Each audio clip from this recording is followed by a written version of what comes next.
Hello, lovely.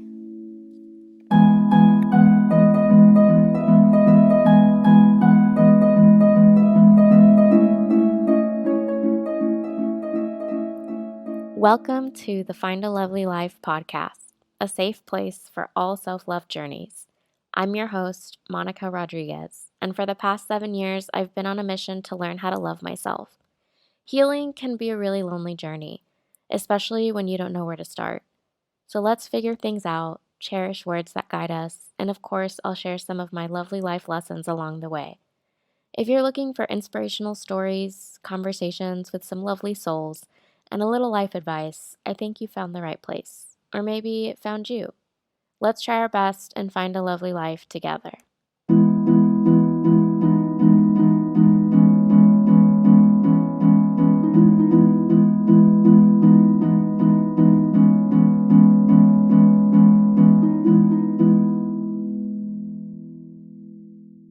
Hello, lovely. Welcome to another episode. I am excited and tired.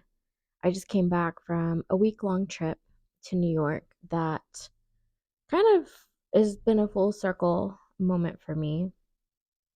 New York's always been a really important city throughout every dream of my life that I've wanted. It's represented the place, whether it was like theater and acting, tourism, publishing, almost like my entire career has been tied to that city. Last year, I was supposed to be there, and I got laid off from a job that was like a third of my income. And I had to make an adult decision uh, of whether I went to New York for a week or I survived the summer.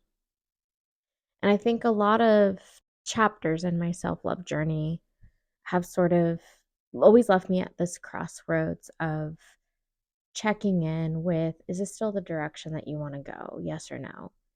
And I've learned that there's never a wrong answer because there's never really truly a finish line. And so financial security has always been really important to me.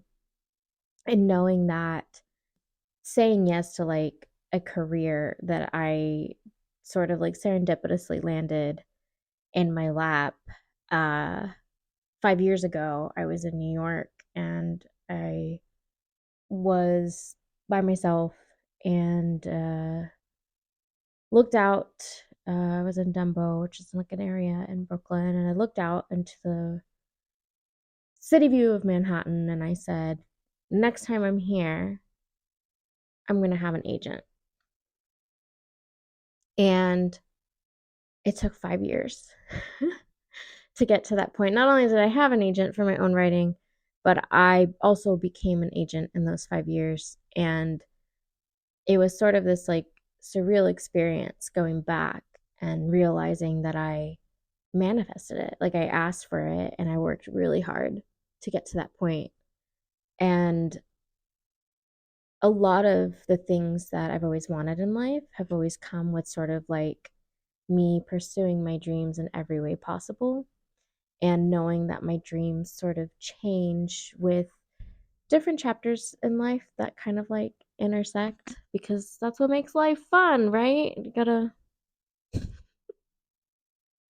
We gotta embrace the curveballs when they come. But I think always kind of striving and running towards my dreams and my goals in life sometimes makes me forget how to just enjoy life and play and have fun. And so, through my work in therapy, I really worked on healing past versions of myself. And the big topic of this month's episode is sort of around inner child healing when it comes to self love journeys. Because, like I said last episode, I truly believe that your inner child is your biggest guide and kind of connecting with your inner child again and finding ways to kind of make them feel safe is going to be helpful for you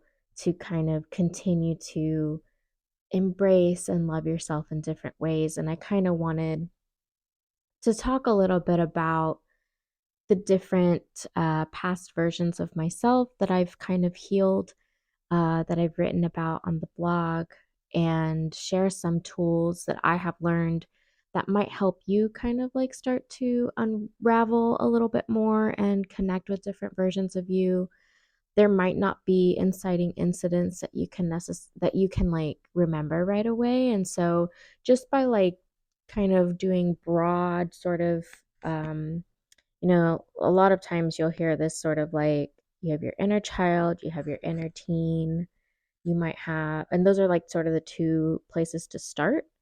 You might also hear the term shadow work a lot, and I associate it with like healing those past versions of you that can sort of feel like ghosts that are either silently walking around or very vocally being triggered, and sometimes not wanting to talk to you at all.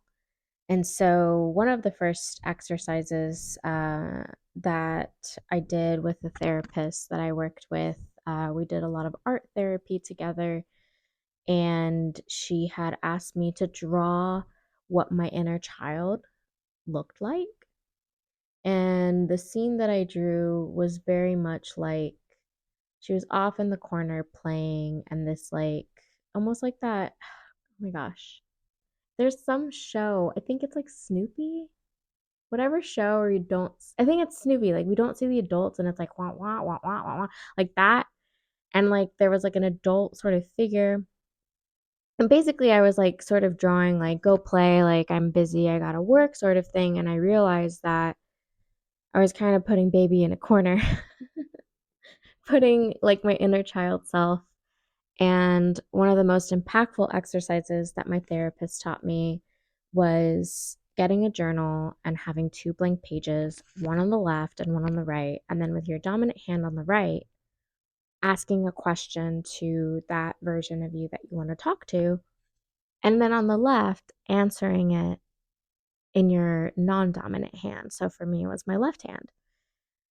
And when I had this conversation with my inner child from that drawing that I drew at the beginning, it was really interesting because basically it's going to look like different handwriting on purpose unless you can write with both hands. But the point of the exercise is switching sort of sides of the brain for you to visually see that you're kind of talking to another version of you in that sense. And so my initial conversation with I'm going to call her like 5-year-old me, was she just wanted to play. And then I asked her, like, what does play mean to you? And it was stories, telling stories. And so I actually found out that she really liked it when I wrote, because that was my way of playing with her in a sense. And so connecting with her through play for me was writing. I know my therapist had mentioned other possible ways to like potentially connect with self, a younger version of yourself, and it had to do with anything that was like motor skills, so like Play-Doh, things that were like tactile, things that you could touch with your hands, clay, something like that, to kind of like work with your hands that might help kind of retrace your steps back to another potential younger version of you to kind of connect with. And then moving into like inner teen, I actually discovered my darkest, deepest shadow, which was 15-year-old me, who was diagnosed with type 1 diabetes, and just her entire life completely changed and had to grow up. And it was so traumatic that I didn't really talk about it for 15 years. And one of the ways that I finally connected with her was putting together a playlist on my Spotify of music that I used to listen to when I was her age. And I'm not gonna lie, that was really hard. But I finally was able to kind of like slowly talk to her and listen to her, and healing her was probably the hardest shadow. And so I started kind of collecting past versions of me and forming sort of this like council of Monicas that I talk about on the blog, where anytime I'm starting to feel triggered by something because I've been able to connect with that version of me again, and I think there's like 5 or 6 of them. Someone's getting offended because I didn't count them. uh, there's a handful of them, and I can sort of like pinpoint through that, like, oh, this trigger seems familiar because it reminds me of her. Oh, it's you that's getting triggered. Let me spend some time with you. Let me take you on a self-love date and like do something to kind of spend quality time, because that's like one of my love languages. And so really anchoring into healing with intention with each version of yourself that might need a little bit more TLC, or whatever it is that like you gravitate towards for that version of you. And I think as I kept healing and as I got older, there always will be new versions of you that come up, but always going back to the inner child version of myself, and like having fun and watching movies that I used to love, or being playful and dancing and doing singing and just doing things that brought me joy, always brought me back to the core version of myself that I think I've been missing and wanting her to kind of come to life again. And anytime I feel like I'm, like straying away from my purpose or where I want direction I want to go, I kind of check in with her, and she always puts me back on the right path. And I think as we get older, it gets harder and harder to connect with them, because especially like when life kind of continues to toss you around and put you on different paths that you weren't really truly expecting to be on. And for me, it's always been sort of like being financially independent and going back to eventually wanting to get back to New York in some way. I think I've been sort of decompartmentalizing what that means for me now in this point of my life. And I want to give a shout out to all the single people out there that are doing life alone, because I think it's a very different experience. And when you've been single for as long as I have, um, it can be really frustrating that you're not able to reach certain life goals as quickly as you want to, because in this economy, it's nearly impossible to survive on your own. And I saw somewhere on social media, I can't remember which one, where it said like it might be taking me a long time to do this, and that's because I'm doing it alone. And that hit me like a ton of bricks, because it's true in all aspects of life, like in career, in being able to like financially support yourself and do what you want to do for fun, live in the city that you want to live in, um especially if you live alone too. And even like emotionally, you can love yourself so much, like to the point that I do, and still crave emotional connection from another human being. And that's normal, because you're a human being and that's what we're made for, is connection. And then in thought, and having, I'm really grateful now that I have like a really supportive friend group. I've always I can count my closest friends on one hand, maybe even 3 fingers, and that's a good thing, I think. And then also in just like relationships, I think having a relationship with yourself is really important. But I think one of the reasons I crave being in a relationship is what else, how else can I heal with another person to help hold me accountable? And so, in all of these aspects of life, you're just like always feeling like you're having to work double the amount of that you need to in order to reach success and in every aspect of life. So I want to give a shout out to everyone or anyone that's listening that is taking a while, but you're doing it and I'm proud of you. And I know it's not easy. And a lot of sort of the dreams that I had as a kid sort of like had to get pushed back a little bit and reshifted in order for me to continue feeling like there was more to life than just being in a relationship and having a partnership. And those are things that I really still want in life. But I think it was so important for me to reconnect with my inner child and my inner teen and heal all those past versions of myself to kind of redeem all these other things that were suppressed that they felt that they couldn't achieve. I want to give you permission, wherever you are in life, single or not, because you don't have to be single to like reach back out to your past versions of yourself and heal yourself.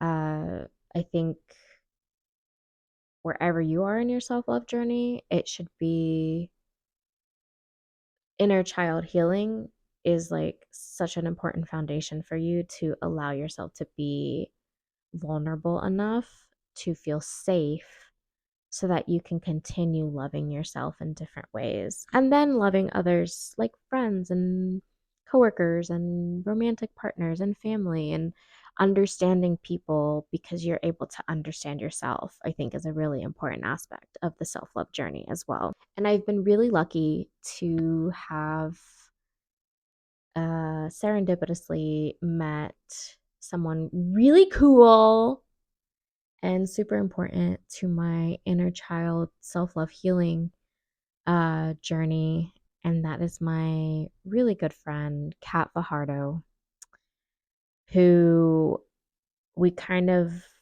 bonded over like inner child stuff. A lot of the things that we do to kind of like be supportive in our healing journeys as in our friendship is to do inner child days. And this is something you can do on your own as a self-love date, or you can do it with a friend. I've done it both ways, and both have been really great experiences. One time we went to an arcade and had like laser tag and pizza, and like that was super fun and healing.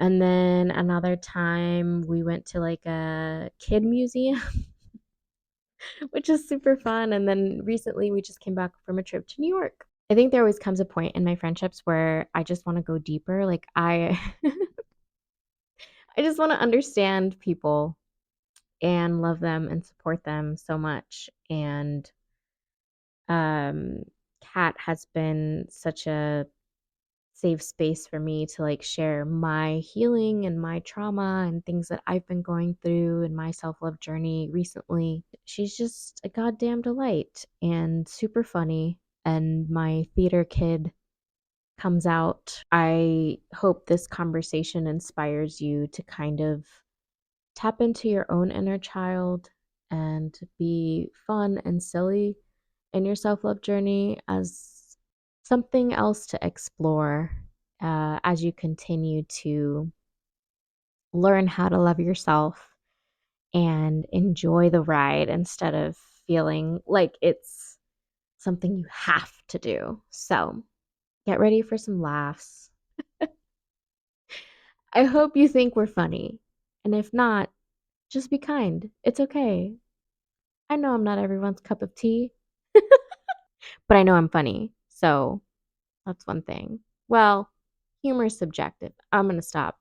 Enjoy the conversation. Enjoy the talk. Enjoy the chat.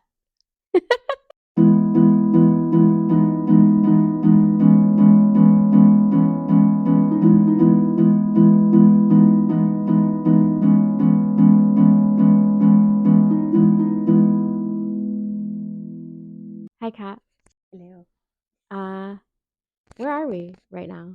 We're in New York City, New York home City. of the Big Apple. and rats. And rats. Rats and pigeons were my favorite. They're so underrated. They really are. We've seen quite a few animals Yeah. in real life and Mhm. in signs that we've asked the universe for confirmation for. Yeah. We saw our share of seagulls today. We did see our share of Sally sells Sal says seashells down by the share, seashore, share. except on Saturdays, and it's Sunday, so she wasn't there. Actually, she only sells them. Never mind. Was Sally a seagull this entire time? Possibly. I name seagulls. Why? Oh, okay. We should explain.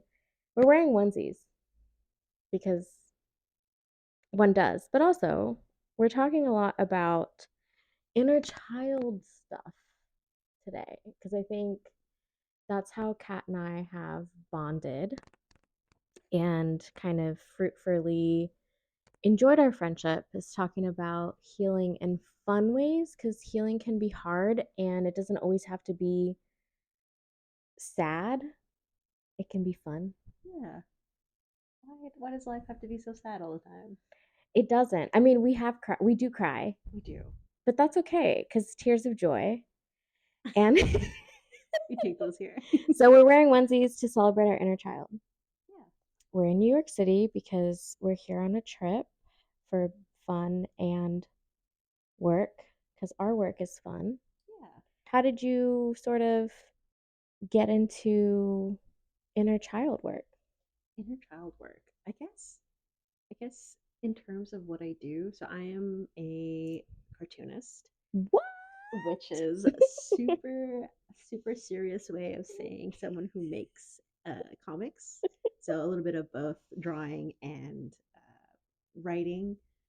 So I guess that helps with in like channeling with my inner child. I'm just like Mm-hmm. I make goofy work for a Goofy living. fun work. Goofy fun work, which is great. I love doing it. But it's mostly for like middle grade kids. And so in order to create work that channels, that speak out to this set of audience, I Mm-hmm. have to kind of channel my inner child Mm-hmm. and have fun with it. So it helps a lot. I don't think I would be able to do like YA or adult Mm-hmm. fiction if I can't, Mm. yeah. So That I'm just a kid at heart. I'm just a baby.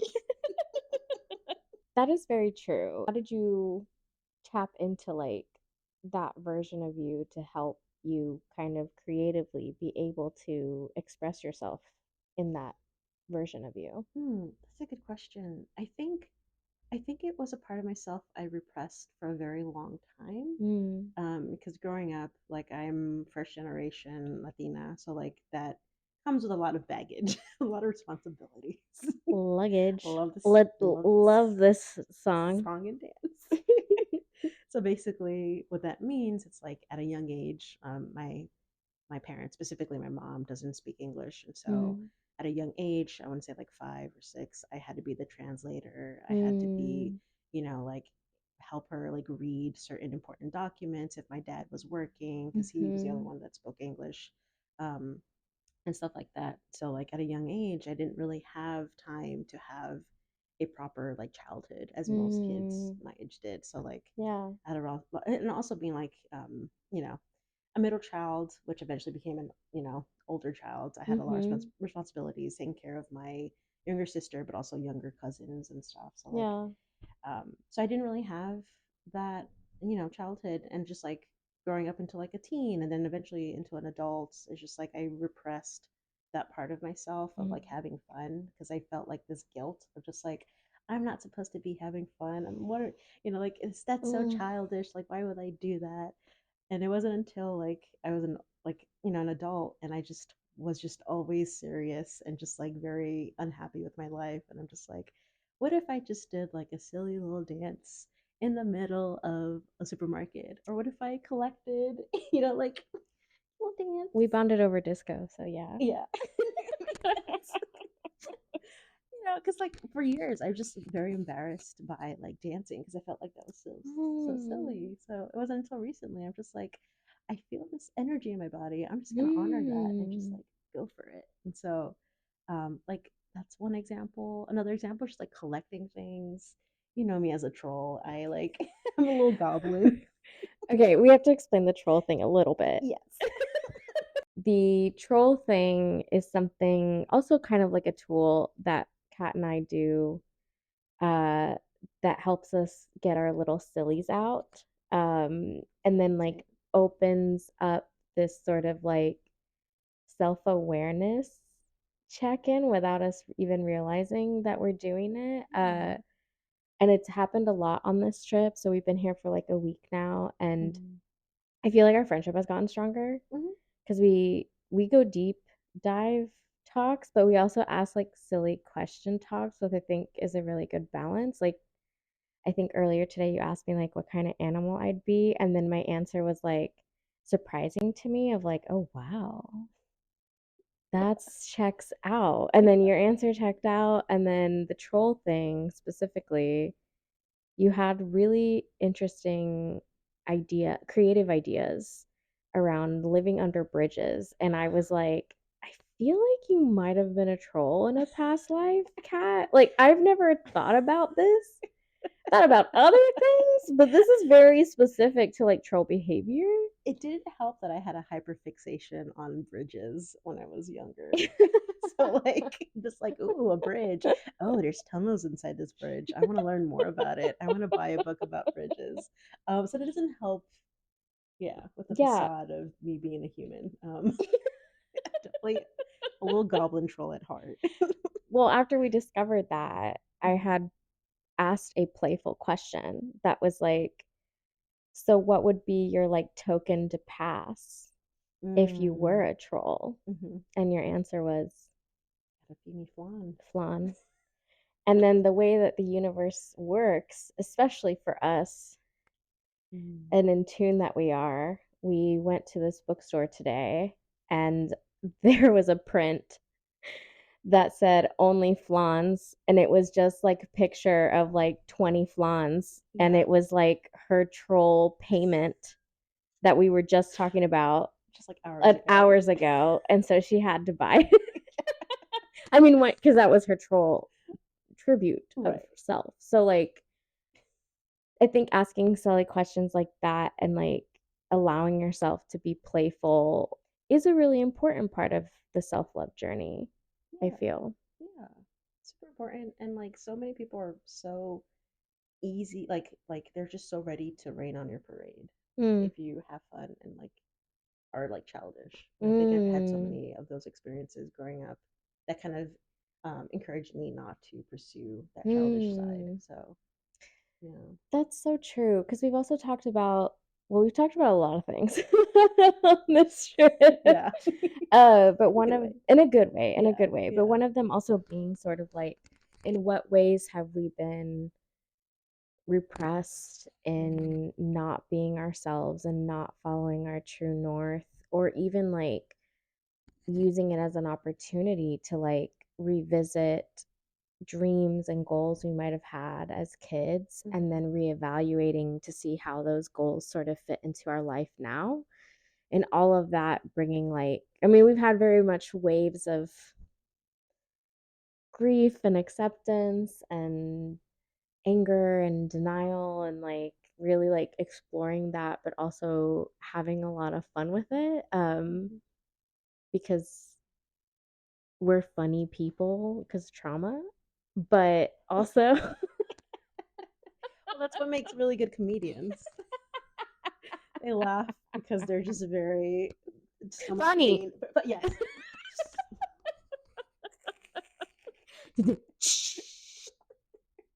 Had to catch the symbol. A lot of things that we do too to kind of like help build a safe space for our friendship is to like be fun and silly. Yeah. I try a lot of my comedy on Kat, and she's a great audience. It helps that I laugh at everything, but like That's not helpful for me. you are genuinely funny.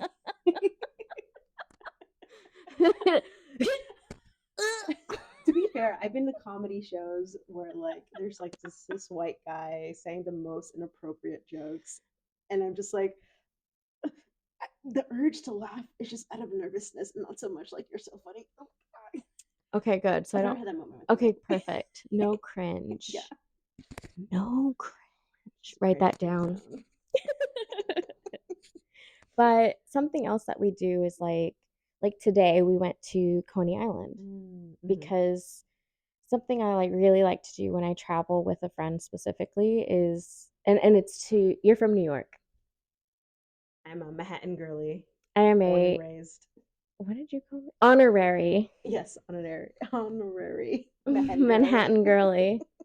One of the things I like to do when I travel with friends to their home turf is like take me to show me what your life was like Mm, and an immersive experience like that. And travel has always been a part of my life and so important to me. And travel like went to its core originally before it was like drowned in capitalism. mm, It was always supposed to be about immersive experiences to learn more about people for connection, for mm-hmm, different cultures, whether that's food or mannerisms, mm-hmm, and ways of life and slices of life, and experiencing that in a way where you come out of that with a new perspective. mm-hmm. And I feel like this trip has really helped me open up myself to new perspectives. Yeah, And we basically took trips down memory lanes for almost every chapter of your life while we were here. yeah, yeah. I am. It's interesting. It's been like about like 4 years since I've been living in Austin, Yeah. and so like coming back here, every time I visit family within those 4 years, it's always been hard to like leave because it feels like Mm, every trip I take is just like, oh, I'm like I'm like leaving behind home. Like it feels yeah. very heavy, that kind of like feeling. And A so part like of you. yeah, it's a part of me. And so like, I've always planned on moving back to New York, but it wasn't until this trip and I'm just like, okay, I know I'm gonna move back to New York, but like what is it about New York that wants me to move back that Mm, doesn't involve, other people's like plans and stuff. So mm, like why am I doing it for myself? mm. Um Radical self love. I don't know. It's, That's a big self love thing. yeah, yeah, it is. And it's just like, I'm proud of you. oh, thank you. Thank you so much. I mean, you've been helping me process What? it. You're kind of like a therapist, but I thought you like were gonna say unicorn. unicorn. You can't see it now, but this unicorn like outfit has like a little tail, Oh wait, and I'm so jealous. I'll show. I'll show my tail. Woo! Can you? Are you able to like loop spin it? I don't want to get banned. Okay, sorry. Okay, I yes. don't want. I don't want problems. That's for the Censorship. that's for the That's OnlyFans. for the only flans. Your own like, subscribe, hit that like button, hit the bell. What do people say? You'll get a little unicorn show. If you like this episode, put unicorn emojis on the bottom, please. Wait, what were we talking about? Uh, Oh, redefining. Um, this happens to us a lot. Redefining why you want to move to New York for oh, like your reasons and how that's. She's not a minion. don't tell my mom. My disguise. The government mustn't know. Your mom works for the government? And yet she had me as a translator this entire time. She's a pigeon. My producer Jude, who's tuned in live from Austin, just sent me a message that we're doing great. You're doing great, mom. You're doing. Give me some bones, some treats. Comment dog emojis if you want. If you want Jude, the producer, to have cute little snacks. We take Venmo. Just kidding. We do this for free, like everything I do. Unpaid. Unpaid Ooh, work. problematic. We're bringing it back to self love and making decisions and inner child stuff. Mm, I think one of the things that I've discovered because New York was always really important to me too, mm, mhm, and wanting to live here and pursue my dreams here, and then life took me down a different road, and I've kind of figured out different dreams, put other dreams on pause, and then a year ago I was supposed to be here, and that didn't work out the way that I wanted to. But I hadn't met Kat yet. That's true. Oh, we should tell the story of how we met. Oh, yeah. So I am also a literary agent, and I met. Well, I learned about her work through her literary agent. Mhm. She was mentoring me. Shout out to Shout out Linda. to Linda. Linda Camacho. Linda Camacho. Linda Camacho. Linda Aisle Camacho. 3. She's great. Linda's like, get my name out of your mouth. No, Linda's great. Linda's Linda's great. amazing. Anyway, I walked in a bookstore because I myself was on an assignment from my own agent to make my own book more romantic, because I was funny enough, but I needed more romance. Jesus. Listen, one thing about Kat is she brings out all my voices, and not even like, I think that's a playful thing. I think I feel Yeah. safe enough to like, I used to have a bunch of characters like when I was in high school. Theater kid. Theater. Theater kid over here. Nerd alert. I was artsy in performance, and Kat was artsy in a troll art. Way. Collecting art Collecting supplies. Eating lunch under the bleachers. Tickling Oh, people's ankles. I actually, okay, I was a nerd. I ate lunch in the photo room. Really? Oh, that's kind of cool. I mean, I ate lunch sometimes in the cafeteria, but then sometimes I would like, I don't know, I just like the dark room. It was like the cool room. Okay, maybe I thought it was the cool room. I was gonna say. And it probably was not. You made it the cool room. I made it the cool room. Yeah. I wasn't there alone. I had friends. There was a look. Imaginary friends. No. Sure, you had friends. Sure. This would be a great time to tap into the chat if you were my friend. Jude, bring on the bots. I hear crickets. Oh, I hear crickets. Crickets are great friends. Jiminy, heard of him? Great friend. Jude, great guide. Hear the cricket sound. How we met. Yes. How we met. So I walked into a bookstore and I recognized her. I'm not gonna lie, I like Instagrammed you really quick because I was like, make sure this is her. And it was her. Very serendipitous. And then we started getting coffee in Austin, and then talking about life, and we both were sort of like on a semi shadow work journey of like inner child stuff, and started sharing more about that. Yeah. And then feeling safer and more comfortable sharing things, which is one of my favorite things about you, is how safe you make people feel to just share whatever they're currently processing. Because something that I really admire about you is how you also communicate that it takes you time to process things.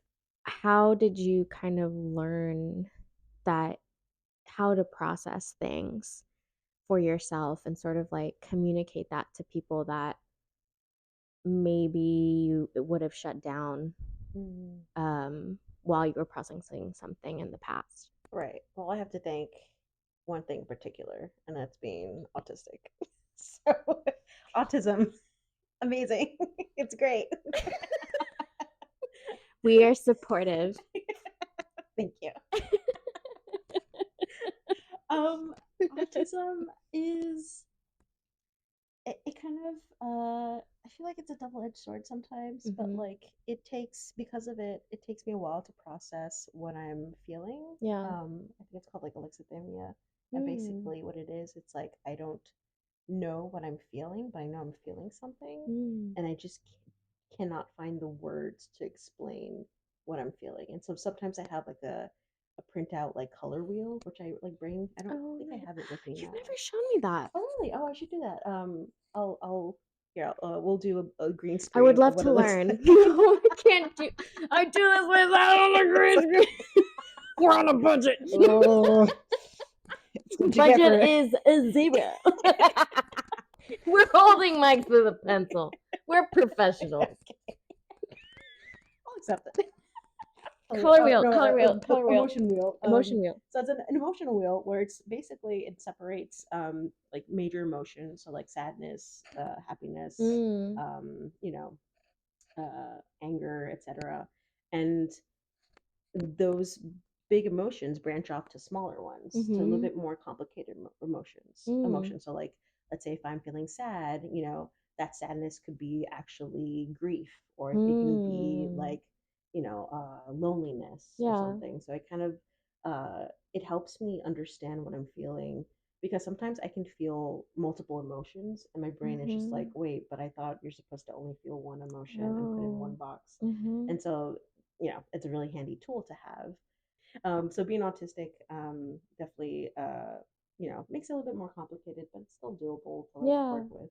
So at what point did you kind of like start to accept that about yourself, Oh, and yes. also just like maybe some other tools that could help in a self-love journey to Mhm. process emotion for acceptance? Right.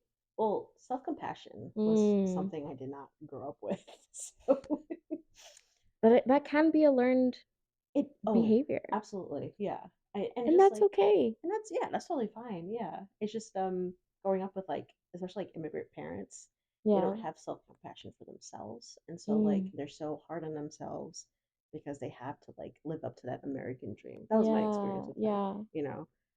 So like that kind of passed on to me, which is I'm so hard on myself. Like, why can't I like respond to people immediately if they're telling me something vulnerable. Like I just feel like I'm Mm. always failing them, always failing myself. And so like that Empathy.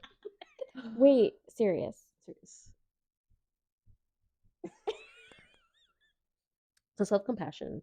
And I recently learned that because, having it was a rough year in terms of romantic relationships. And so that's when I kind of learned, oh, like, feelings can be complicated. Mm. Like, why, am I being so hard on myself in my inability to like meet other people's like needs for like an immediate response, or like, Yeah. if we're having discussions about like vulnerable things, or like, like why can't I get to their level? Why can't I just like Mm. understand the way they Yeah. do? And so like, this year, like last year, I discovered that I was autistic because of that. Because just like, oh, Mhm. my way of thinking is just a little bit different. And so through that journey, I was able to find the tools of like, making sure I make accommodations for myself and just like make sure, like, if I'm having a serious conversation with someone and, they need an immediate response or something, and Yeah. I just like cannot like my brain just can't understand the process like right at the moment. I'm just like, Mm. okay, I hear you, and like thank you so much for being vulnerable and like open with me, Yeah. but I'm gonna have to put a pin on it, and then I need time to process this Mm. information and Mhm. then come back for like a second round of that discussion. Mhm. Bringing it to the table, like, okay, this is how I feel about what we talked Yeah. about last time. Mhm. And thankfully, my partner at the time and like people that were in the relationship were understanding of that. Yeah. And so it gave me more encouragement of just like, okay, like I'm not a burden, like Right, right. it's something that people can handle and deal with. Okay, this is a system that works for me. And so I kind Mhm. of applied it to like other aspects of my life, Mhm. of just, yeah, it's so hard, but like it's nice to have accommodations and understand how your brain works in that Mhm. sense. But it also like really strengthens any type of relationship, whether it's Mm, like platonic, work relationship, mm, romantic relationship, because mhm, I think it comes with um, realizing that sense of self awareness, self compassion, and then mm. that layering it with that communication, because you do such a great job of like communicating to me who sometimes needs a response, Mm, mm, and listening to you say like I can't process this right now, And then I'm like, oh, okay. And then I like Mhm. give you the space to like come back whenever you need to. Yeah. And like, I think we do a great job of like communicating our needs, even when it's really hard for me sometimes to say, like, I really need help or I really need you to like respond to me because I just accidentally almost booked a hotel because I wasn't sure we were going on this trip and I need to make sure.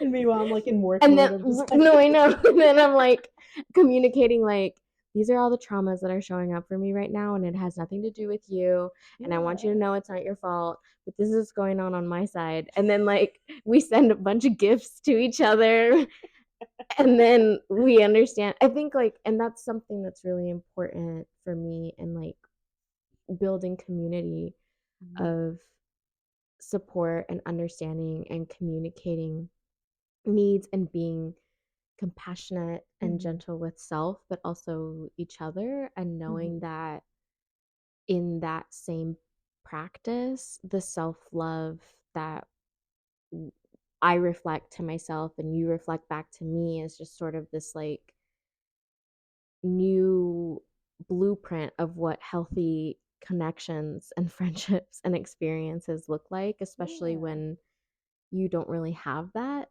or you didn't have that growing up. And so you're just Mhm. kind of navigating what does a healthy relationship look like? How do I communicate my needs and be vulnerable and show myself compassion and self love? Because a lot of what we talk about too in our day to day is like advocating for ourselves and Mhm. making sure that we communicate our needs. And I've learned a lot from you in that Mhm. and feeling safe enough to communicate my needs, even though if I might feel like I don't want to burden you with education of why I'm sticking myself with a needle because I'm a type 1 diabetic or like explaining, especially like when I travel with somebody new, it's like, Mhm. oh my gosh, it's like this whole. Sometimes I used to be like, maybe I should just like put together a binder and be like, here. Here's everything you need to But I wish know. I could, but it's not that kind of disease where you can like study it. You just have to like learn with me on the Yeah. spot Mhm. and like feeling safe enough to like share what's happening or like Mhm. I have showed myself more self-compassion too of being more gentle. Like when my sugar gets really high, I can be very quiet and snappy and like it's Mhm. because I'm like stressing out about things and I'm like, hey, my sugar's really high right now, so I just need to like do this calculation. And then you like are inquisitive about it and I'm Mhm. like, are you sure you want to That's know about that's the autism. this? I need to And know then I'm like, everything. I feel seen. Meanwhile, I'm And just it like, works so well for yeah, us. it does. Because I can notice when those changes happen, those very slight, It like is very, subtle ones. yeah, if you're not, yeah, Yeah. So I'm just like, oh, okay, that's interesting. I wonder if you need help, if you need like to take a moment to like, take care of it, process to it. process it. Yeah, Yeah. and make an executive, like this morning. I Mm-hmm. couldn't I couldn't remember if I had put my insulin for breakfast, which Mm-hmm. sometimes happens, which can be kind of dangerous because if I did put my insulin um and I eat, it's fine. But if because I have to do a calculation for the amount of insulin that I'm putting in my body to the ratio of food that I'm eating. And Mm-hmm. so if I didn't put my insulin and I ate the food, my sugar would spike because I need insulin. Mm-hmm. If I did put the insulin and thought, oh, maybe I forgot, and then did it again, I would double dose. So I was like trying to explain all this to her, and I was like, did you see me put my insulin? I'm just like, I'm barely awake, but also, And I was like, it's okay. I'm gonna explain to you how it works. And I did like a whole Osmosis Jones yeah. presentation And on the it spot. was super informative, and I'm Yeah. so grateful that you like took that opportunity to like educate me and just like being vulnerable about it as well. I know it's not like easy. It's Yeah. I used to this was something that I repressed for a long time and a lot of my friends had no idea. My bosses Mm-hmm. had no idea. I didn't Mm-hmm. really talk about it in that same sense of like not explaining or talking and thinking I had to just like do it alone. Even like both having like different experiences with like advocating for yourself in different ways to make sure that you feel safe and kind of like almost sussing out who you can feel safe around is really something that requires a lot of vulnerability. Yeah. And Yeah. that can be really difficult if you're kind of starting your self love journey for the first time and you're not really quite sure how to be vulnerable. So, Hmm. was there something that helped you sort of open that valve of emotion a little bit to have grace and compassion for yourself? Honestly, it's being friends with you. So sappy, so cheesy, Was not expecting unscripted. that answer. But like, Oh my god, I Kat. okay, Okay. I gotta tell Okay, you a okay. history about my whole life. I have to receive it.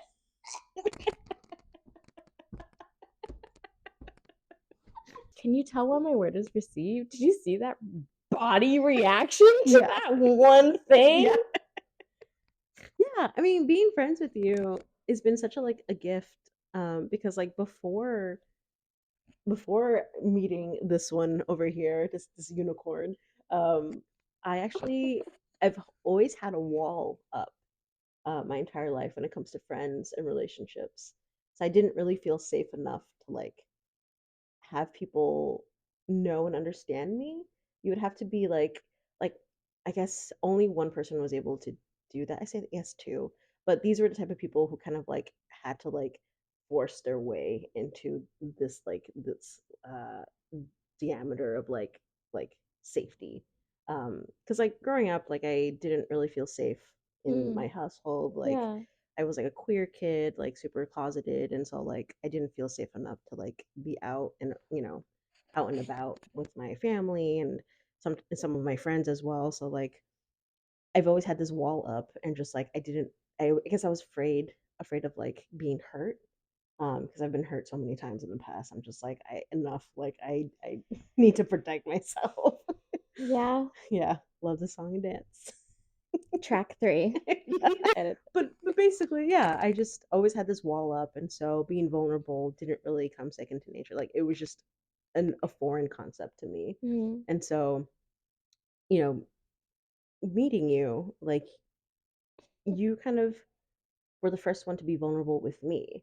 And I was just like, oh, no one has done that before. Like, how do I processing, like, like yeah, how do I reciprocate this? And then I think at that point, I'm just like, okay, I'm tired of losing friendships because I have this like wall up and people were tired of trying to like break it down.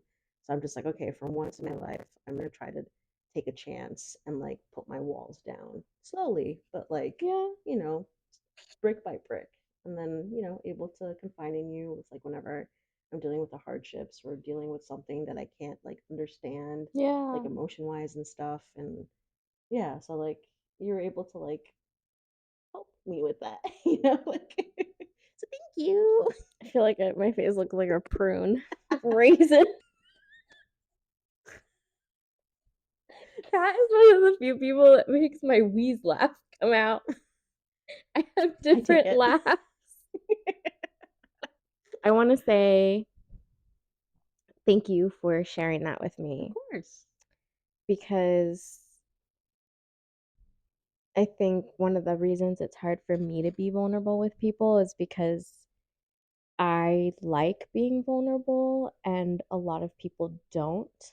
And so Mm, I've lost a lot of friendships or like mm, connections with people because they think I'm too much or I trigger them without meaning to. Like it's just, and I get it, like I understand like vulnerability is really hard, and I think having so much dedication to like my self-love journey and peeling back all these layers and healing all these past versions of myself have made me feel less alone because I'm like mm, dealing with different versions of me that have been hurt and suppressed emotions. And mhm. so now we're just like transformer.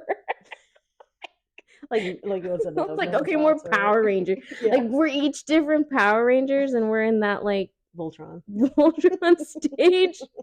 And I show up as the Voltron Yeah, and people are like, oh my God. And I'm like, oh, I gotta be human now. I'm the Pink Ranger. I was the Pink Ranger for Halloween. oh, I love that. once. I also was a Pink Ranger, but I wanted to be the little robot guy. But That checks out like anything. so well. Sorry, a tangent, but like this also explains a lot about myself. As we were talking about like I guess crushes and like our childhood crushes, and then what was what was yours? Like I forgot what it was. It was I think it was like cartoons. Oh, Spider Man. Yours was like your your little I like Spider-Man a lot. yeah. He has a lot of qualities I that listed, I had my reasons why. And yeah. then you're like, that's a really good list. And I was like, yeah. And I was just like, want to know what my childhood crush was? Tell us, Kat. It was Nightcrawler from X Men. I just like him blue. I like him with an accent. I like him Creature of the night. creepy creature of the night. I was like, great. I support this. How can I set it up? But also explains a lot. But also explain This troll goblin of a person. But award winning, so but that's also like another playful thing that we'll do and like that meshes inner child playfulness with vulnerability mm-hmm. and like always creating like a safe no judgment free zone Yeah. because I do feel like in order to have self-compassion and a self-love journey you do have to be silly and the work that you do to kind of like open up different versions of you doesn't have to come at it so harshly. Mm-hmm. And even like, because then we'll go off on a tangent. I'll be like, when I'll list all these qualities that I liked about Spider Man, and I was like, oh. And then you're like, that checks out. And I was like, yeah, that really does check out. And then you have this like really easy way of opening up a new discovery of understanding of self and what's Mm-hmm. important to you. And we've talked a lot about values this week and like Yeah.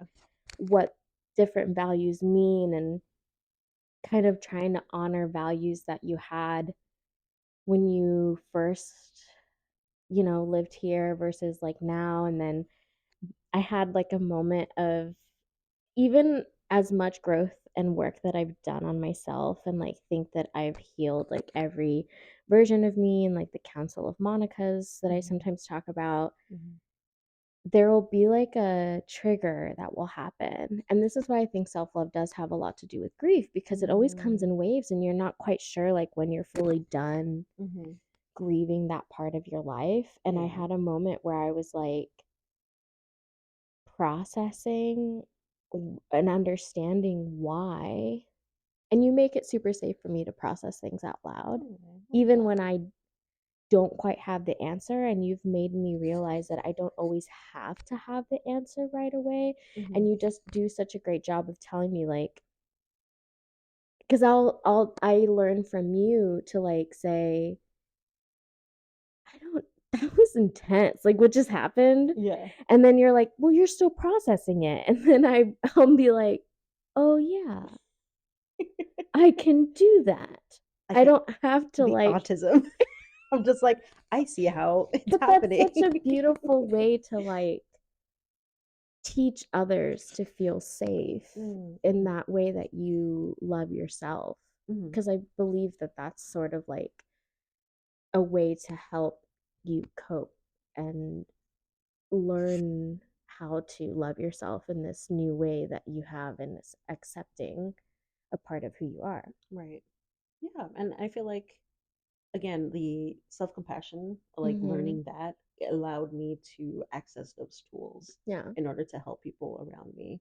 Because I feel like in the past, like, if I see someone like struggling with like vulnerability or struggling with like processing something, I'm just like, I don't know what to tell you. Like, Yeah. I honestly don't have an answer for it because my brain is just like, okay, if someone is having like a hard time, you have to like be on like action mode of just like, okay, I have to solve that person's problem in order for them to like.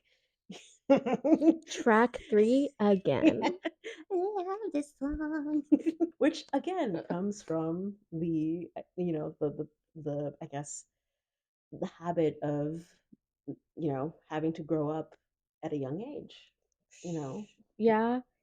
just like, okay, like parents need help with something or Yeah, parents aren't parenting, you have to step in as the kid to right, like take the lead. And so like I carry that like I guess habit with me as an adult, and it's just like, oh no, you don't have to solve people's problems right away. You just listen and help them like right, process what they're going through. right. And so I kind of applied to that to myself as well, and it's just Yeah. yeah, it helps a lot. Hmm. In that same vein, like, how would you tell someone, what's some advice you would give to someone that was sort of like trying to figure out how to start their self love journey and Mm-hmm. weren't really quite sure, now kind of hearing this new perspective and maybe questioning some of the things that you've been saying about themselves now? Mm-hmm. How would you kind of help guide someone into that first step of self compassion? It's from experience, it's not an easy thing. It's not an easy path. There's not Mm-hmm. one path that fits all. Yeah. But I think one of the key components is to like be open to like communicating, basically being open to being vulnerable to people even if it makes you Mm-hmm. incredibly uncomfortable, because you have to kind of question, why are you uncomfortable with being vulnerable? Is it Yeah. because you've been hurt in the past by someone? Is it, Right. you've been betrayed, or like you just didn't have the space to like vocalize that growing up? So like Mm-hmm. there's these all these components, and unfortunately like it's a very scary thing, but like you have to take the chance, you have to take the leap. And Yeah. if you get hurt, like that's unfortunate, but like you'd be surprised about how many people would open up to like that vulnerability and reciprocate that with their own as well. Mm-hmm. So it's a very scary path, but like it's worth it. And I think having those tools will allow the channels of like self compassion like open Mm. up. And because like I'm a very like advocate, like a huge advocate of just like, um, how do I explain it? It's like basically it's like treat others as you would treat yourself. So like, Yeah. or like if I see a friend going through something and they're being really hard on themselves, I'm just Yeah. like no, be nice to yourself, like treat yourself, Did like you saw it? hmm, talk about no one What? in this No, no. room. Like I I care about my friends a lot, and so when they're really hard on themselves, I'm just like shut up, like be nice to yourself, like be like have some self compassion. But I can't be a hypocrite as well. I can't say that and just not believe that in Yeah. myself. So like it takes like baby steps of just like also like for example, I don't know, I am like a workaholic, and I was a workaholic for many many years. And the result of that, it was my escape. It was a way for me to run away Mm. from problems, a Safe. way to run away from Run away from your everything. problems. Amen. And that's a very easy thing to do. Like some people run away from the problems by, taking up vices, or like Mm. it just so Yeah. happens that this particular vice of mine just benefited me and my This little career. vice of I'm mine. gonna let you. Yeah, so for many years I kind of Mm-hmm. escaped into to work, and although it gave me a head start in my career, Yeah. it but it also like I was failing in many. I was just like so hard on myself. I was working Yeah. myself to the bone. Like I literally did not have any break. I would work like 7 days a week, and I I know. would I've gone on to you about this. yeah, yeah. And you've helped me a lot, kind of, schedule like breaks and Yes, schedule like, yes, yes, day offs and yes. stuff, which I'm really super grateful, because otherwise like I'd be working nonstop. But like, you know, I had to kind of stop and be like, hey, like, if your friend is going through something like this, working themselves to the bone, like you're gonna say something, why don't you apply that to Yeah. yourself? And so it's just very small changes. I don't know. How do you like what's your method of self-compassion? My method of self compassion is almost like a infinity loop through self awareness, Mm-hmm. because I kind of like, in sort of like that processing, I will acknowledge that I'm doing something and then immediately, and I think this has to do with a lot of my therapy work in therapy of like figuring out the circuit of where the trauma cycle is coming from, because Mhm. once I have the awareness, it's almost like I can like go into the dream inception style and like Mhm. find who is the one that plugged in that record. It's like has the song on repeat and I'm Mhm. like, "Oh, it's you." And then because I've, figured out different ways to talk to each version of myself, I'll kind of tune into more specific and unique tools to that certain version of me. So like for Mm. example, I've been exploring a lot of 18-year-old me being on this Mm. trip who Mhm. wanted to move here Mhm. and to be do the New York dream. Mm. And that didn't quite happen the way that I had wanted it to. And so you had asked me like what's It's moi? Yo? don't Okay, sorry. don't trigger my French accent. I'll hold back. I'll hold back. I'll hold back. You sneak it in so well and I I fall I for it I didn't even notice. every time. You said moi. I'm not gonna do it. I mean, I'm not sorry. I know you're not. My bad. They got a Patreon for that. I'm just only Only flams. flaunt. So like 18-year-old me, which I thought I was like, this is the Aries side of me, being very Aries of like, all right, want to check if it fixed her. Who's Next. next? And then they're like all like patched up with like band-aids. They're like, you're totally fixed. Like you're gonna be great. No more sick days. That is so Aries. then, and then all of a sudden I'll feel this wave of grief and I won't understand what I'm feeling. Mhm. And then I'll kind of repeat that process of like, ooh, why am I feeling this? So I think my Mm. tool of self compassion is a lot with asking myself questions. Yeah. Why am I feeling this? Like what just triggered me about it? And Mhm. then having those same vulnerable conversations that I do out loud to like you, Mhm. I do it a lot with myself. And so I Mm. check in with myself to kind of ask, well, why are you triggered? Or like I'll do things specifically to make that version of me happy. So like Mhm. I went to go see a Broadway show. I always like to see a show when I come to New York. And Mhm. like but I knew that I wanted to see something that was just going to make me laugh. I didn't want Mm. to see anything serious. Like I just needed some joy in my life Mhm. from all the like work stuff and like to offset and balance that. And I knew that 18-year-old me would just be like over the moon. And I picked the perfect show. It's called Titanic. Shout out. I'll put a link to it. It was 11 out of 10. It was hilarious. It was exactly what I needed, what Mhm. she needed, Mhm. because theater was such a big part of my life. And tied to like a reason of why I wanted to move to New York, and like Mm. having her have a moment. So like we talk a lot about, or we were talking about like having breaks, like taking breaks in the day. Mhm. Sometimes I want each version of me, whoever I'm like realizing, in this case it was 18-year-old me, like I wanted her to have a break from whatever it is she was like continuously feeling traumatically. Mhm. And in this case, we discovered it was actually grief that she was Mhm. feeling of like a life that I had not lived and actually didn't feel like now in as 32 version me Mhm. didn't want to put her through that. It was like she Mhm. told me, she's like, please don't move here. Yeah. Not for the hustle. Yeah. I can't do it. I can't do it. And I was like, oh my god, oh my god, oh my god, no. Don't worry. Don't move me. I have a plan.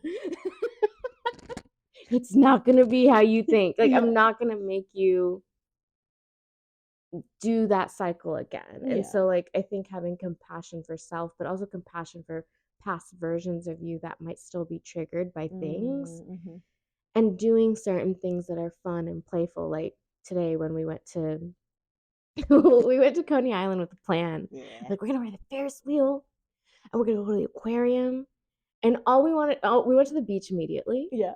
And then we we got Collecting food, seashells, collecting of seashells. course. And then you showed me this new thing that you used to collect Oh that I yeah. was like not aware of, like a water chestnut sort of Something like thing. that. Yeah, it looks like an alien like shell, and I used to find them on the beach all the time, and like Mhm. no one would understand what they were, like if Mhm. I had to explain it to them. And so it was like my little.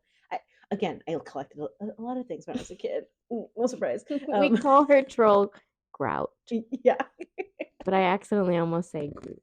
But good job, Grout. Oh, job good. Job good, Job Grout. good, Grout. It's beautiful, Grout. That's my troll sona. But it's like a nice little like reminder of just like, oh right, you used to love collecting things as a kid. Exactly. Like don't And that's not a let that bad go. Yeah. thing. So I don't know. It's just like small little things like that. Yeah, and I Um, learned something new about you, but then also like that opened up I think the easiest way, because there's not an easy way, but in a way that will make it easier to be vulnerable mm, is to tap into inner child things mm, because that playfulness is going to make them feel safe. And the more safe you make them feel, the more you'll be able to like open up to other people. And granted, mm, not everyone's going to make you safe. yeah. We lucked out and we're pretty safe feeling safe with each other. And Hmm. so, like, I think finding the right people does help, but it starts with like being your own friend to yourself, like what you were Yeah. saying earlier, too. Yeah. And I think it's important because it's just like it helps you not make too much of an effort to like have our like inner childs like or our childhood selves like kind of Mm-hmm. it feels like whenever we hang out and goof off it feels like going to an arcade or going to like a beach. It feels like our like childhood selves are hanging out, and I Oh my think God, it's that's so like much something that we fun. needed. Oh, we intentionally like, or like sometimes I'll text you and be like, I really need like something like the arcade day. I was like, I really Hmm. need to go to like laser tag or something like that. Yeah. Or like we have one pinned, the kite thing. Oh Or yeah. like I really want to fly a kite again. Like Hmm. I really want to fly a kite again. So like even Hmm. like forms of connection or bids of connection with friends that make you feel safe, if you want to like if you have like an urge to do something that you've always wanted to do or that you used to do as a kid, I think that's a great way to like connect with your inner child in a safe way and find a Yeah. friend that would love to do that experience with you as well. Yeah. No, I totally agree. How would you love to be remembered, Kat? Let's see. Honestly, Don't say as a troll. You can. You can have any answer. no, I guess a silly A silly answer. silly answer and Silly a answer. self-love answer. Okay. Silly answer would be just I want to buy like a treasure chest from like Michael's and just it's cover like just fill it up with all the treasures, mostly just trash, but all the treasures It's in there, treasure. and just like dig it up somewhere in the backyard, kind of like a capsule. And so like I love that. yeah, but I guess self love The or self-love answer. self love answer is I want to be like remembered as like I don't know. I think for me a dream. Uh, I like to envision myself. Okay, so I do art journaling, and one Mhm. of the things I do is envision myself past, present, and future. And so, like, I think I haven't shown you yet, No. but okay. So basically, I would draw myself as these versions, and then floating around it are like aspects I want about myself, like, Hmm. like things I didn't like about myself, or things I did like about myself Hmm. in the past, or like, right now, or like Yeah. in the future, I want to manifest this sort of image. And so for me, it's always been like this artsy, like, like basically like old art witch, art hag. Y'all got that for free. Yeah. You got the witch tackle for free. As a soundbite. Jude on the soundboard. It's like He sighs a lot. He does sigh a lot. He's an old man. He's definitely human. Oh, I missed you. I see him tomorrow. Ooh. Yeah, we're flying back tomorrow, so it's gonna be It's exciting. sad, happy, but Yeah, I miss my dogs. I miss my dogs too. Yeah. Oh, yes, art hag. But also like who is involved with the community and involved with like mentoring like younger artists because I know how hard it is to become an artist and especially as like a BIPOC like Mm-hmm. creator in publishing especially so I want to be able to like be in a position where I'm able to help people just out of like kindness and Mm-hmm. um and and just making my picture books and graphic novels and living in a cottage and like whatever so that's I like love that. yeah so I just wanted I want people to remember me by being like lovable and like childish and like basically like a fairy in like a human That's disguise. literally how I would describe you. Yeah, I mean I have like fairy socks too if you can see it. And I have unmatched socks That is so chaos. unicorn chaos unicorn over here. It checks out. Oh my god, wait, they're my aura colors. Yeah, I didn't want to point Oh it my out. god.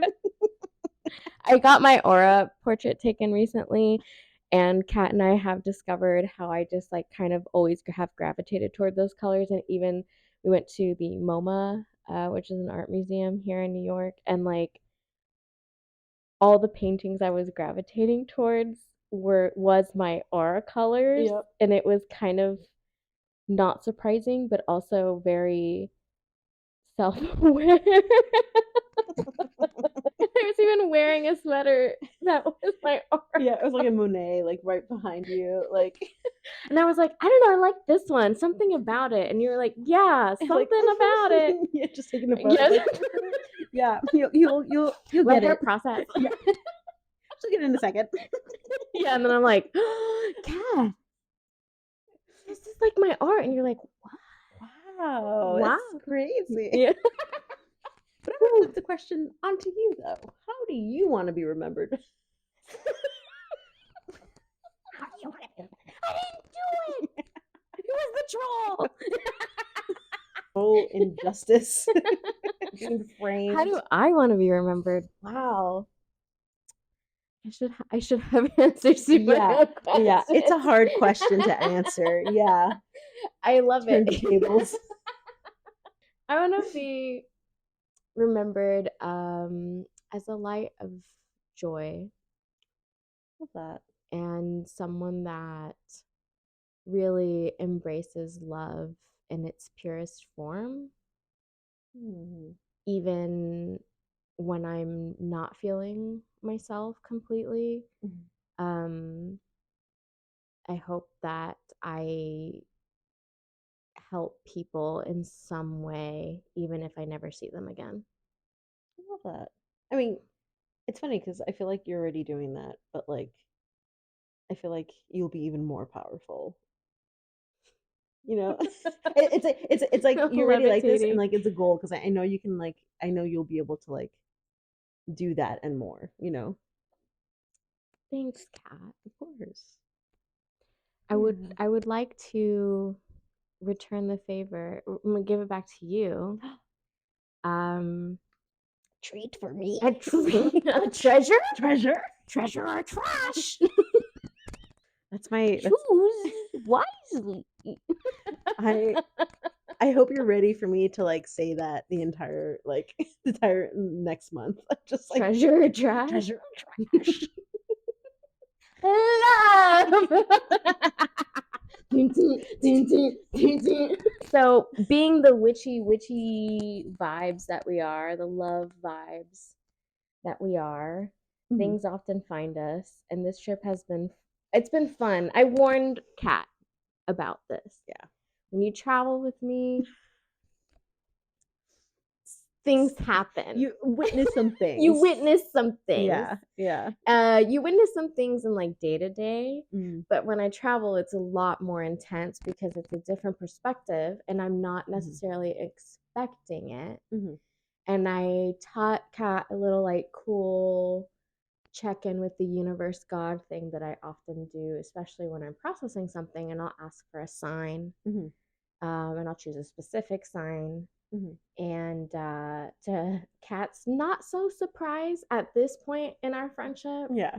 But sometimes it was a little too freaky. Because you would call out stuff and okay, like in another life, I definitely was burned at the stake. But makes sense. it came back as a triple fire Phoenix. I like the term healer and light. I love that. Light. Period. Period. Better. I think Spiritual. healer, spiritual, in tune, alignment. Yes. More so alignment with God and the universe, and talking to, because anyone can talk to God and the universe or spirit or however you align with it. And so I would ask for a sign, very, very freakishly, it would just like suddenly appear. Yeah. And then Kat tried it. I had to guide her a little bit without knowing what was happening. And then she would reveal to me, like, I just tried it. And I was like, the thing I just pointed out is what you just tried. And so it was like a great growth exercise. Yes. Good. So I've been helping open up that communication with, because the universe is always supporting you and guiding you. And that has helped me heal the idea that God forgot about me in some way. And so sometimes, as you all know, books find me. Find a lovely book, they find me.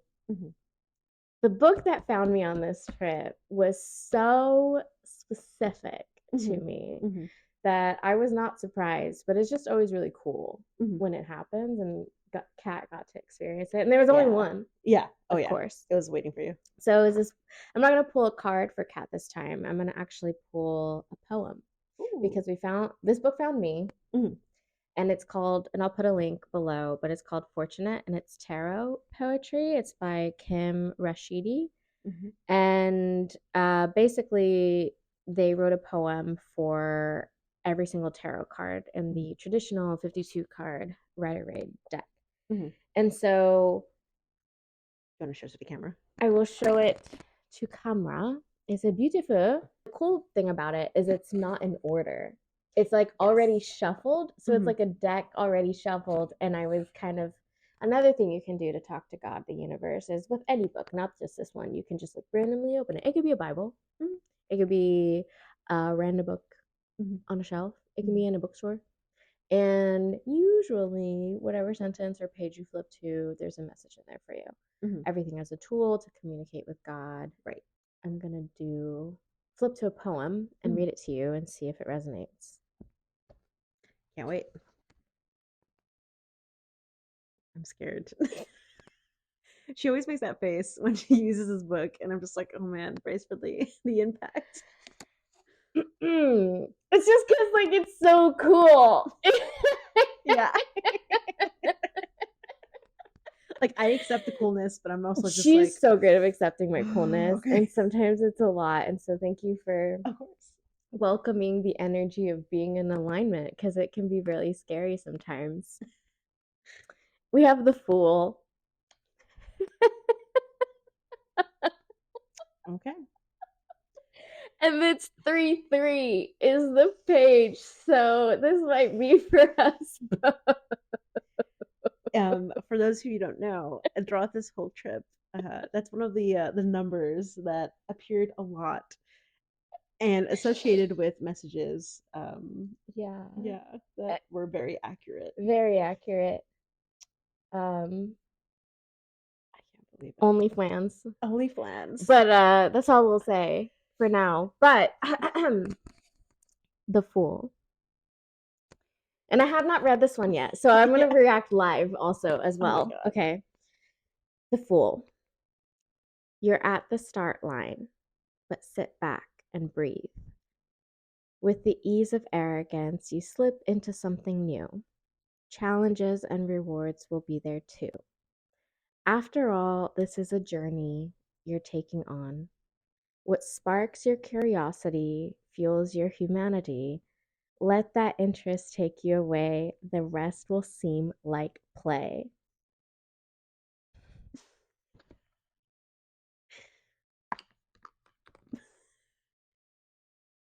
playing.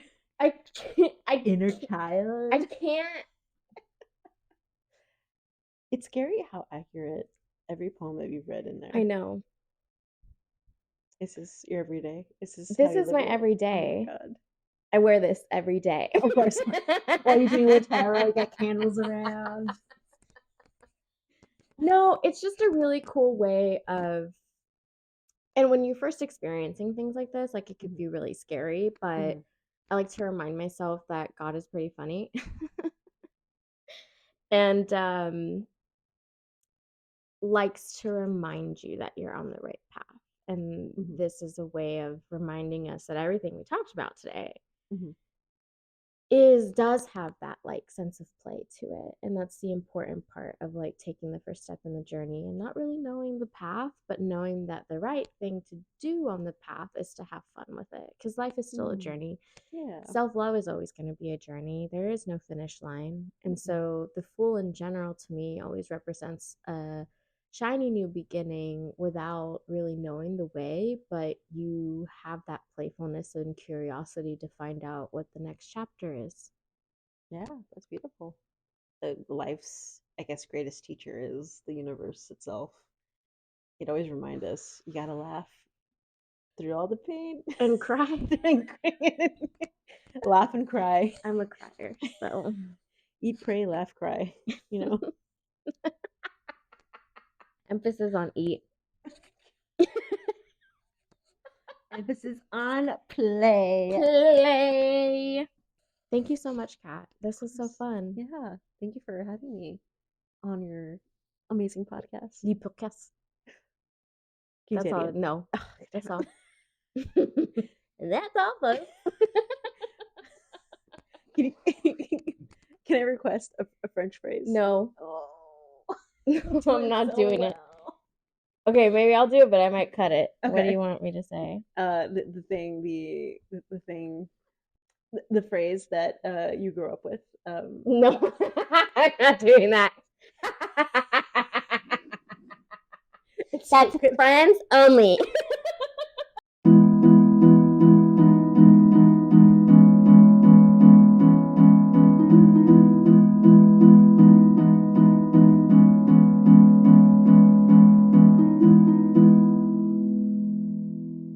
I hope that Kat and I's laughter was contagious, and it's our conversation sort of made you feel a little bit more safe to get your sillies out and be a little bit silly, because like we were talking about, self-love, is a really hard commitment and journey, and sometimes being a little silly can sort of help alleviate a little bit of that really hard processing that you might be in the middle of, especially if you've encountered a past version of yourself that hasn't quite healed or maybe isn't ready to quite talk to you again.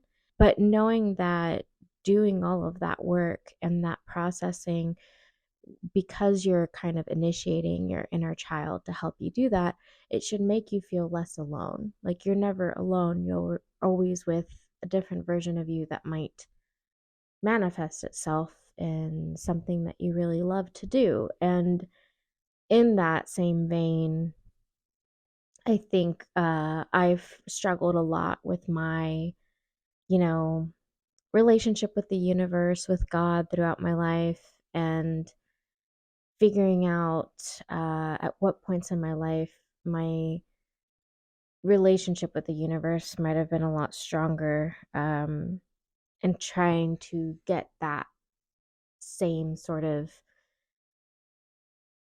really strong connection with God back in different ways. And I was going through my lovely letters and found one that I wrote actually 5 years ago, around the time of sort of my last New York trip. And it's really funny how things have been just kind of continuing to come full circle for me. And I remember 5 years ago, I was sort of really struggling with trusting God and this concept of the universe having your back. And so I wrote a letter to myself about it and I reread it and felt like it still resonated and I could feel. I think I trust the universe a little bit more now. We still have our ups and downs. Our relationship is not perfect. I think probably the healthiest relationship with God, source, the universe, does have doubt in it. And so, wherever you are in your spiritual journey, whether you're healing religious trauma or maybe you haven't really been on the best terms with talking to God or the universe, or you're feeling like you've kind of been forgotten because I've been there, I guess this one goes out to you. And it's called Dear Lovely, the universe has your back. Dear Lovely, the universe has your back. But does it? Yes, it does. Are you sure? Yeah, it doesn't seem like it. Sometimes we feel as if the odds are against us. We start to think negatively, say things we don't mean. We try and try again, but nothing seems to work out or go our way. This usually means there's an imbalance within you. Somewhere along the way, you lost your marbles and now you're desperately trying to get them back.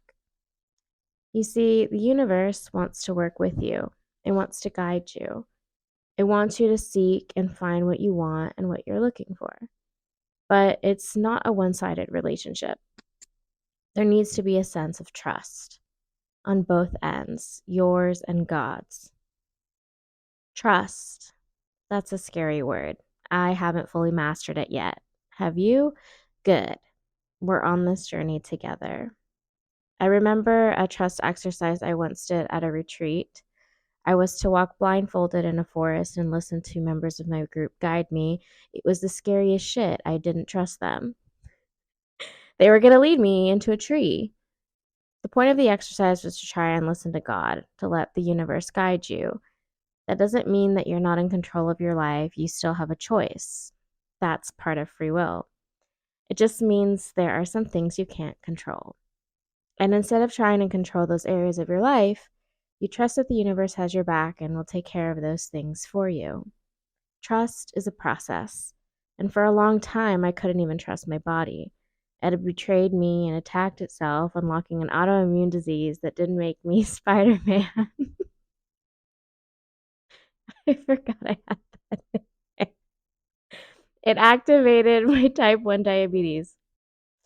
How was I supposed to trust anyone if I couldn't even trust my own body? If you're going through a rough time or feel like you just keep hitting a wall, stop and take a breath with me. Release it. Do you feel better? You won't always trust the universe.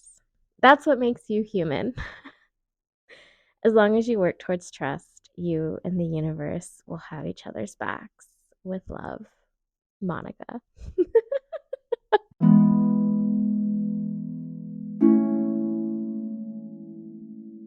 And that's the episode. I hope you're inspired to love yourself a little more than you did yesterday, and you're on your way to finding a lovely life you love. If you want to read more about my self love journey, head over to findalovelylife.com. Subscribe, rate, and share this podcast if you feel called to. Remember that your self love journey can start or restart at any point. There are no rules. Stay connected with us on social at Find a Lovely Life, or if you want to see more of Monica Life, you can find me at Lovely Monica, and that's spelled LOVELEEMONICAA. I'll say goodbye for now. Thanks for listening. Until next time.